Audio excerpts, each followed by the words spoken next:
poor banjo player, on my way to becoming an equally poor banjo player. And but when you're 9, everybody thinks it's real cute, you know. And fucking kid with a banjo over there, you know. Look at that, isn't that charming? Well, and I had that Scruggs book, you know, everybody had the black one with the outfitted 5-string banjo. And after, you know, doing a few exercises in that, whatever, the first couple of pages of that, I was on my way and I was entertaining, you know, the ladies of the 3rd grade thought I was the best banjo player they ever heard. You know, I knew right away that, you know, playing an instrument endeared you to the opposite sex. So I was that, really was my first hard wedge into music. To be honest, it wasn't about the music in a way, but I did like playing the banjo. I still like playing the banjo. And so you got that Scruggs style. Then I mentioned the other sort of major style in America. They call it, you know, clawhammer or frailing, and which happens to be the style I do now. But that was the style my great aunt did then. So one point of contention between us when I met her was that she had an almost religious aversion to the Scruggs style. She thought it was a sort of a spoiling the whole banjo to unleash this 3-finger modern Scruggs technique upon it. You know, to her it was like hearing Grimes music or something. She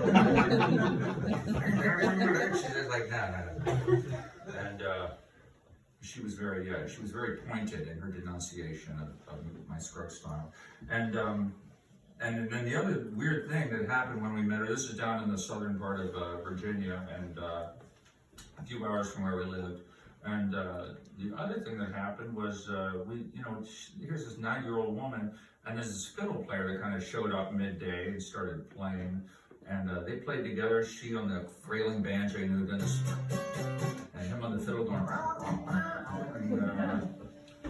and we thought, you know, what's this racket these old timers are making, you know? And it turned out that they were married. It turned out we thought, well, it was true that she was a widow, but she's also newlywed at the same time.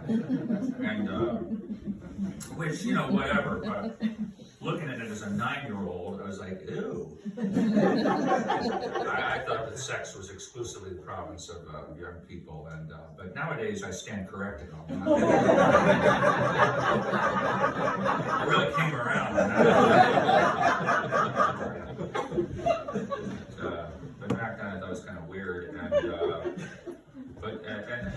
mainly I remember strongly the racket they were making, you know, and it was, you know, it was like weird lyrics about biblical stories that nobody knew about, and it was, you know, and she's playing banjo going, there were 90 and 9 in the dead